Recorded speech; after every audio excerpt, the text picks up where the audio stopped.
নমস্কাৰ দৰ্শকসকল, যোৱাকালি আমি গাঁৱতে এটা পুখুৰী সিঁচিছিলোঁ, বুজিছেনে? পুখুৰীটোত প্ৰায় 20 কেজিমান মাছ ওলালে।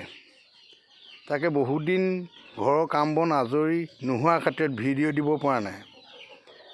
কাম বন আজৰি হোৱা নাই কাৰণে ভাবিলোঁ মাছৰ ভিডিঅ' এটাকে বনাই বোলো অকণমান আপোনালোকক মনোৰঞ্জন কৰাম বুলি ভাবিলোঁ। সেয়া চাওকচোন, মাগুৰ মাছ, এয়া কাৱৈ, গৰৈ,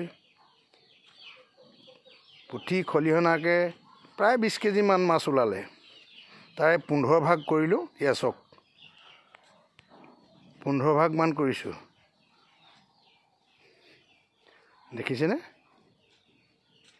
এয়া চাওক, বাকীখিনি এয়া পুঠি, মোৱা, খলিহনা, সৰু সৰু মাছ প্ৰায় 20 কেজিমান পোৱা হ'ল।